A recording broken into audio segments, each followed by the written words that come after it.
Hii ni Tan African TV, karibu kwenye habari motomoto. Majina yangu ni Simon Mzwanda.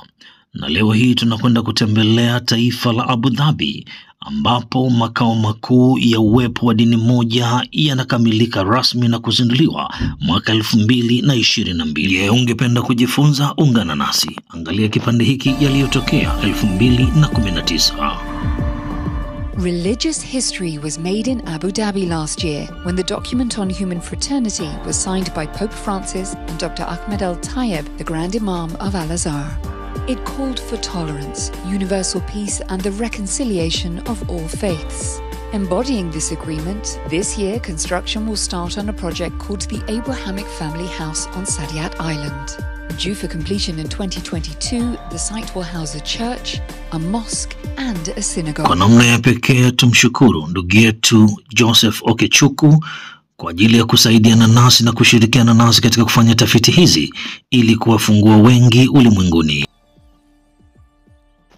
Historia ya dini imeandikwa nchini Abu Dhabi. Makubaliano kati ya Bwana Papa Francis pamoja na ndugu Mohammed Al-Tayeb. Mkataba wa kindugu wenye mashauriano ya amani kwa pande zote. Mara baada ya saini hizo, basi makubaliano ya ujenzi wa nyumba ya familia ya Ibrahim ulianza mara moja mwaka 2019, ambapo unatarajiwa kukamilika mwaka 2022. Ndani ya majengo hayo kutoka kuna msikiti, kanisa pamoja na synagogue. Vipindi vilivyopita tuliuelezea umma kuhusiana na sanamu lililopokelewa kwa Umoja wa Mataifa na kupewa jina la sanamu la amani na usalama duniani kote. Lakini baadaye tulielezea kuhusiana na uwepo wa chumba cha kutafakari ama meditation room ndani ya moja ya ofisi za Umoja wa Mataifa pale jijini New York katika nchi ile ya Marekani. Endelea kukaa nasi tunapoendelea kukutajia dini mpya inayotarajiwa kuanzishwa ni ipi na dalili zake zimeshaanza kuonekana, nasi tutakutajia. Tarehe 24 ya mwezi wa 10 mwaka 2019 tulikutana na nyaraka inayosema hivi: makao makuu ya dini moja duniani kufunguliwa mwaka 2022.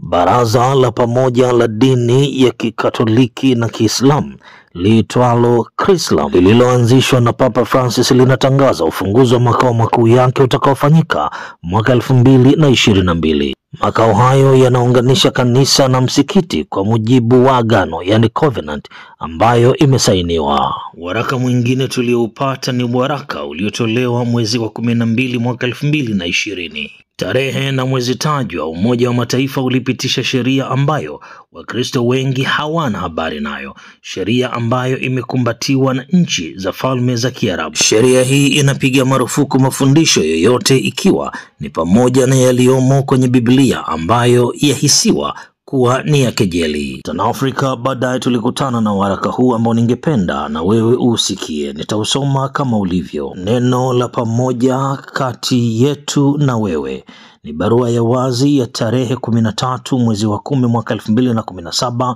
iliyotoka kwa viongozi wa dini ya Kiislamu kwenda kwa viongozi wa dini ya Kikristo. Inahimiza amani baina ya Waislamu na Wakristo. Inajaribu kujenga msimamo na maelewano ya pamoja katika hizi dini mbili, kama ilivyoainishwa kwenye maandiko matakatifu ya masafu ya Qur'an inayosema: enyi wasomi wa neno la Mungu, njooni pamoja kama ilivyo kati yetu, kwani wote hatuabudu chochote bali Mungu. Na amri za Biblia za kumcha Mwenyezi Mungu na kumpenda jirani yako. Ilipofika mwaka 2008, hizi juhudi zilitunukiwa tuzo, zawadi za Eugene Baisa awadi na Building Bridges awadi kutoka Umoja wa Jumuiya ya Kijamii ya Wanasayansi wa Kiislamu wa nchini Uingereza.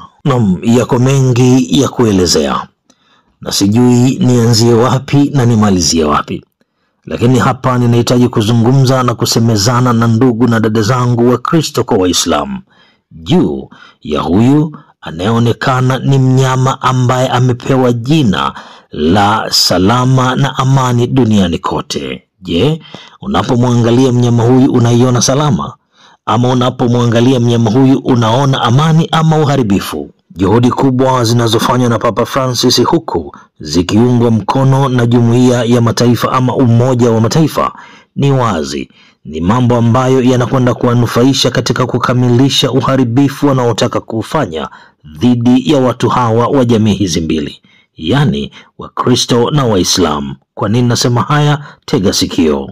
Umoja wa Mataifa hawa kushirikiana na taasisi zake tayari wameshatengeneza matabaka kati ya watu waliochanjwa na watu wasiochanjwa chanjo ya corona. Sheria chonganishi ambayo inaweza ikawa ni zao la uharibifu iliyotungwa mwezi Disemba mwaka 2020 na kusainiwa na hawa Umoja wa Mataifa dhidi ya masuala haya ya imani, huku mmoja akishutumu kitabu cha mwingine kwamba huenda kikawa kinakejeli maudhui ama masuala ya dini ya mwenzake. Jambo hili kaka na dada wa Kikristo na Waislamu inabidi kuliangalia vizuri, maana lengo la Umoja wa Mataifa na jumuiya zake zote si kujenga, bali ni kubomoa kwa kupitia mgongo wa kujenga amani na usalama duniani. Lakini nyuma ya kikombe hicho wamejaa uharibifu, uovu na uasherati. Lakini posti hii pichani inasema maneno aliyosema Papa Francis ni kwamba hauhitaji kuamini Mungu ili ndio uende mbinguni. Jambo ambalo ndugu zangu Waislamu na Wakristo mnatakiwa kufahamu na kukwepa mtego huu vibaya ni kwamba Mungu wanayemwabudu wakina Pope sio Mungu ambaye wewe na mimi tunamwabudu. Yote haya yanayofanyika ni kutimiza ajenda 30 wanazotaka kuzitimiza. Mwisho wa siku wawe na serikali moja inayoweza kumiliki mataifa yote. Lakini upande wa pili ni kuwa na dini moja ambayo kiongozi wake huenda kwa namna moja au nyingine akawa ni huyu Bwana Papa Francis, ambapo na yeye atawashurutisha watu kusali siku ya Jumapili tofauti na siku nyingine yoyote. Lakini mwisho nataka niwakumbushe, taasisi inayotoa fedha katika kuratibu mambo yote haya ni taasisi inayoitwa Lucia's Trust, ambapo hapo mwanzo ilijulikana kwa jina la Lucifer Trust. Ndio ambayo inatoa fedha za kugharamia kila kinachofanywa na ndugu Pope Francis pamoja na taasisi hii inayojiita ni Umoja wa Mataifa. Basi kufikia hapa nikiwa sina la ziada, ni kuombe tu uweze kuungana nasi katika vipindi vijavyo ili uweze kuyasikia mengi maovu yanayofanywa nyuma ya mgongo wa Umoja wa Mataifa na taasisi zake. Lengo ni kuwa na serikali moja, lakini pia kuwa na dini moja, na mipango ilishaanza toka kipindi kirefu nyuma. Kutokea hapa sina la ziada. Mimi ni Simon Mzwanda. Mungu ibariki Afrika, Mungu ibariki Tanzania, Mungu ibariki kesho yetu.